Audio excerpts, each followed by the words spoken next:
When you take a walk to combat art block and you get an idea, maybe great, maybe not. You grab all your paints, all your pencils, set a date to create something, maybe great, maybe not. So join me today as I draw something great. It's Kai Draws Now.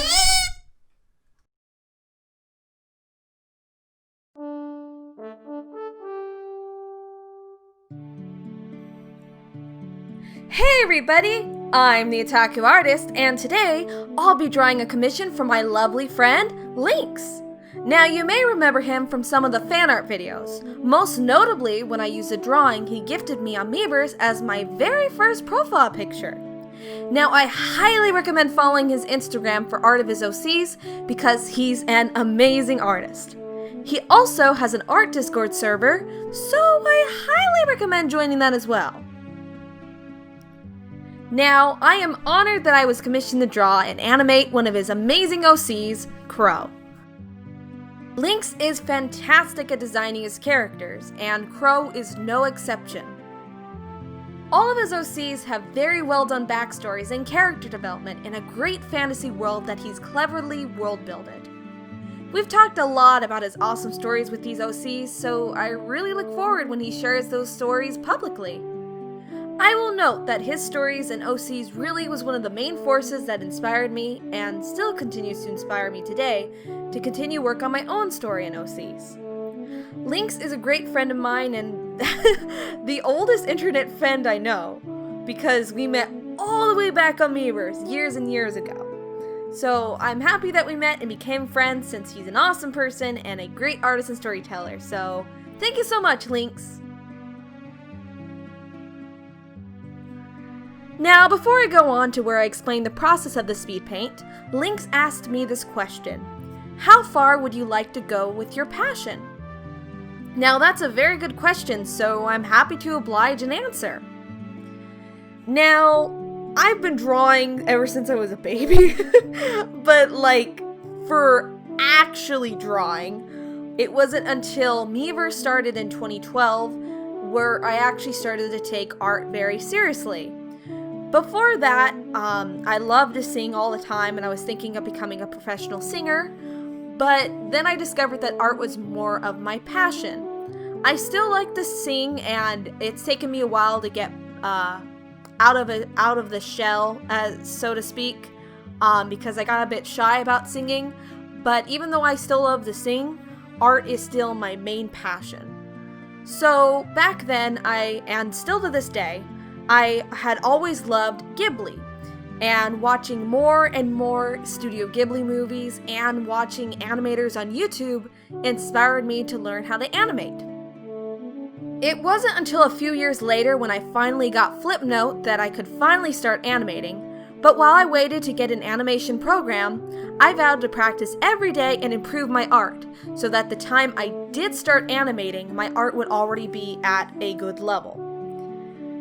Now, it's been my dream to become a YouTuber since all the way back when YouTube first started to hit off, and now that I've done that, I vow to stay on YouTube until the website ends.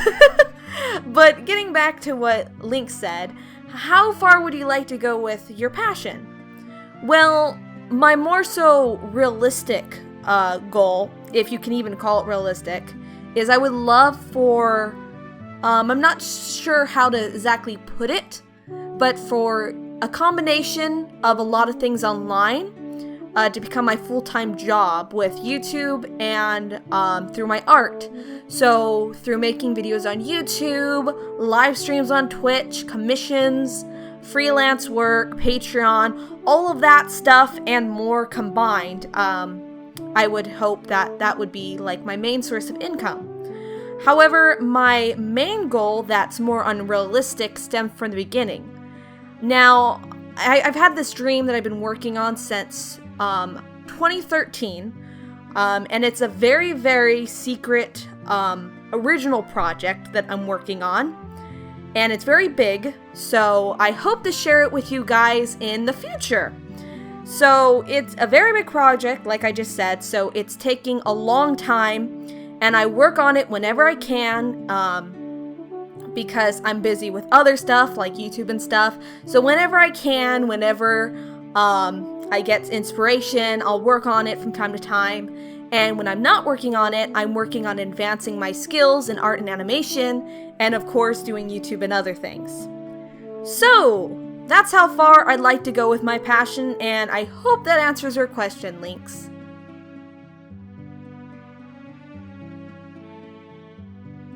Now then, let's get on with the process on how I created this animated commission. First off, I started with the storyboard stick figure to get the idea down, and then I went on to the first sketch. Now, the first sketch is very different than the secondary sketch, as this sketch is just to flesh out the idea I have. In the secondary sketch, I move on to drawing all the ideas and working on the anatomy to make sure the idea in my head is on paper and I'm happy with everything. Now, since this is an animated commission, I have to animate the eye to wink and have Krow's hair blow in the wind.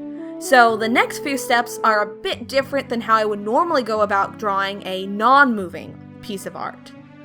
So next, I went on to do the line art of Krow. Except I didn't draw any of the animated parts, just drawing with all the non-moving parts of his body. So for a while, Krow looks bald and is missing one eye. So please keep that in mind when watching, because he's gonna be like that for a while. So, before moving on to the animation, I finished the rest of Krow and made sure to color in the flat colors, and then moved on to the cell shading. Now, I have to say, I really like how the shading turned out. After the non-moving parts of the drawing were complete, now was the time to move on to animation. First, I did the eye winking. Now, eye winking or blinking, any animation that has to do with eyes, is super simple to do. So since it was winking, I made his closed eye look happy, with the arc look rather than a sleeping look. If you get what I mean? So that way, it could capture Krow's smug look, because part of the commission was making him have his smug personality. And now we move on to the final part of the animation, the hair blowing in the wind. Now in the sketch, I drew Krow's hair, so I had that to go off in the animation. Lynx requested Krow's hair to move gently in the wind, so I only drew a few frames before putting them in Fire Alpaca's gift maker to see how it looks. And needless to say, I was not very happy with it at all. It really didn't create an illusion of hair blowing in the wind, and it almost looked like the hair was growing, I guess? Like, instead of moving naturally, it was just kind of like breathing movements. So now I had to start differently. So I didn't want to have the back and forth movement that my Breath of the Wild drawing had, because that was just, that was a long time ago and it was just to test the hair moving, and that's not very realistic on how hair flows. It was just me testing some things, so I wasn't going to go with that. So I tried to start anew with a different type of hair animation than I've ever done before. So I looked at a few different GIFs and pieces of animation to get an idea in my mind, and then I moved on to the animation sketch. Now the first time doing the sketch, I drew using colors to differentiate parts of his hair. And honestly, it sounds all fancy and stuff, but in hindsight, I really didn't have to do this, as I didn't put different parts of hair on different layers. The hair was all on the same layers. So after I did the sketch, I moved on to the line art and flat colors. This took me quite a bit, as I really wanted to make the animation look good and didn't want to rush it or anything. After that, I was pleased enough with it and moved on to the shading. Now, this was a little bit difficult and very time consuming, as I had to switch between layers to make sure that the shading moved realistically. It was almost like animating the hair another time. Now, as I was working on the shading, which took a bit, I realized that the animation wasn't entirely finished, and I needed to animate a few frames of it flowing to the left side to capture the vision in my head. So I sketched hair again, but this time just black with no colors. And I think that this little detail added a lot more to the animation, and I like how it turned out. So then I moved on to shading the rest of the hair, and then finally I could move on to the background. I did a simple background of purple since that's Krow's favorite color. I also made sure to do an outline around Krow in the still version of the drawing. Okay, so that's my explanation on how I made the drawing. So, while the speed paint is still going, let's talk more about Lynx's characters. One thing he asked me are, what are some things you like about my character/story? And what would you like to see more of, such as character/story development, or learning about specific things about my characters in general? Those are some great questions, so here's my little ramble answering that. Okay, so I've mentioned this before, but I really adore your character design, and seeing how the character's outside appearance also reflects their inner personality too. I'd love to hear how you go about designing your characters and how you come up with their designs. Now, one thing that interests me quite a bit is that I wonder, how did you come up with your characters in the first place? And when and why did you create them? For story, I'd love to hear more about the world itself, as I always find world building fascinating me, whether it be an anime or a game or whatnot.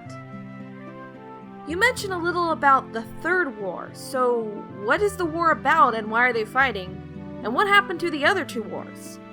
Since the world is at war, I'd love to know about the countries of the world. What's their point of views, what are they fighting for, and what type of magic do they have and rules of the world? And what are some fantasy elements that you've completely made up for the world? Now, this might just be because I'm a bit of a hopeless romantic and I love shipping characters, but are any of your characters in relationships or will be in a relationship? So, besides the three main male characters I see from you, there's one character in particular that I'd love to see more of. There was a female character that you've shown off a few times, and I would love to hear about her backstory and place in the story. And lastly, I have a question for you, Lynx. What are your plans to do with your story and OCs? Will you be turning it into a webcomic, animation, or just something personal that you'll be updating for fun? Whatever you do with your stories and characters, I can assure you that I'll be looking forward to it. So, as I've been talking about Lynx and his OCs and drawing Krow, I'm sure that you'd love to know more about his OCs, yeah? Well, Lynx gave me permission to share with you all a little bio of Krow and two of his other characters. Now, before I start, let me say that if I mispronounce any of their names, I apologize in advance. So, here's what Lynx had to say about Krow. Krow in particular has been a character of Lynx for 12 years now, and he is not only a bit of a reflection of himself, but developing the character over the years has helped him through many tough times. Krow is what he's called, but his birth name is Markowitz Galino. I know I'm pronouncing that incorrectly, I apologize. And here is a brief description of his backstory. Krow had a lifelong dream of becoming a strong paladin, a wielder of light just like his father.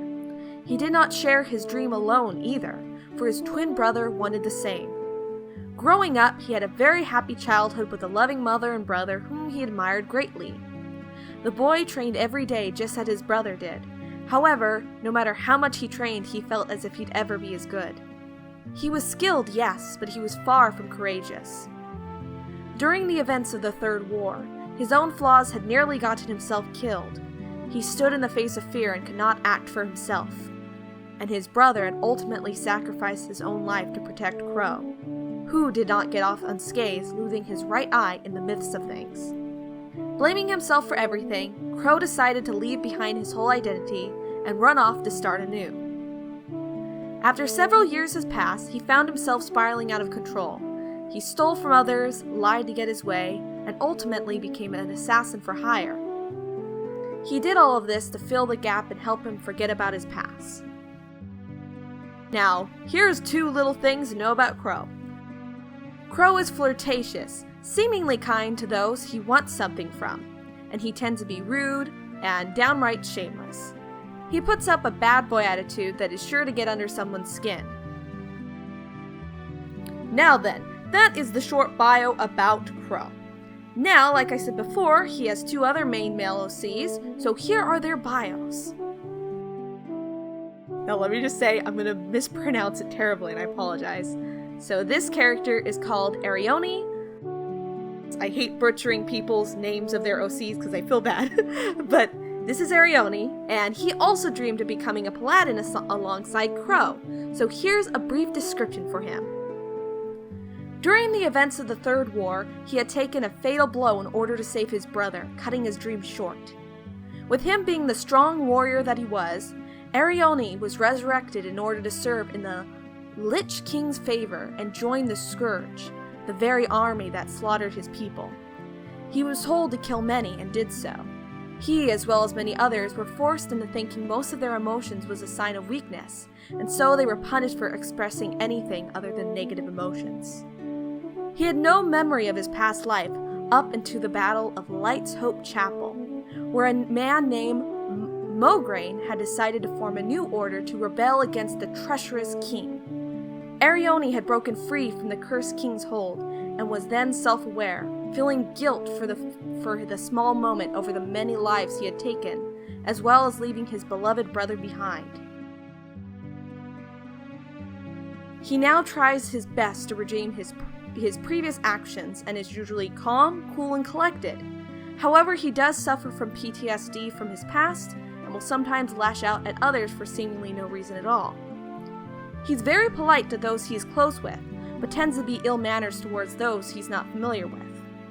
The knight is studying alchemy and is trying to perfect a formula that will change his form completely.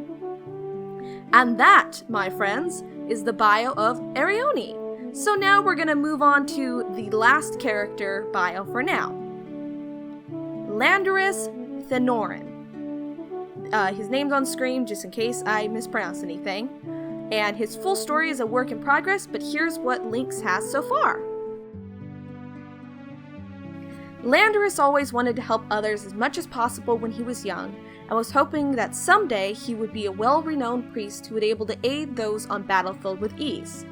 He supported his friends, Arione and Krow, in their decision to become paladins and stuck with them throughout many years. Inevitably, Landorus had to leave their homeland to further study the power of healing, so he and his family ventured out with the promise of returning in due time. However, after several years when he finally returned, Landorus soon found out of the tragedy that befell what he once called home. His people were nearly wiped out by the Scourge, an undead army led by an evil king who attempted genocide upon the elves. Homes that were once filled with life lay before him in ruins, as silence spread across the area, the air heavy with grief. Frantically, the young man sought anyone who knew his friends' whereabouts, only to find out they were both reportedly deceased among the thousands of others. Landorus was devastated and felt responsible for failing them, thinking that if he had only been there, he could have prevented their demise. In honor of the friends he had lost, Landorus decided to become a noble warrior of light, a holy paladin capable of both fierce combat as well as being able to cleanse and cure corruption or disease. He vowed that under his watch no more shall suffer as his people have, that he would be a proven defender to all those in need, and rid the land of the foul and dead. Landorus is very well-mannered and respectful to all, and he is possibly a bit too kind. His innocence causes him to be oblivious to any advancements people make towards a paladin, and he tends to avoid relationships. And with that was just a small glimpse into Lynx's storytelling. See guys, this is why I'm so hyped to know more. Lynx is a fantastic artist and storyteller and is super talented. Amazing work, Lynx. Like I've said before, your OCs have always inspired me to continue working on my own story and characters, so thank you so much for everything throughout the many years and continue work on that story. And with that, the speed paint is done. I'm pretty happy with how this turned out, although I'm not 100% pleased with it. Probably because it took so long. It was good practice for hair animation, so I'm glad I could work on this. And like I said before, I'm honored to be able to draw one of Lynx's amazing characters. Thank you so much for commissioning me, and I hope the wait was worth it. So, if you'd like to commission me for an animation, a speed paint video, a drawing of you, a drawing of a pet, or something else completely entirely, please go in the description below and fill out the Google form. And if you'd like to see more speed paints from me, check out this playlist. If you liked the video, make sure to hit the like button so others know that you enjoyed it, and subscribe for more art videos like this. I'd also love it if you comment what your thoughts are on his storytelling and also the speed paint itself, because I love reading comments. So, I'm the Attack Artist, and I'll see you guys next Friday for another speed paint.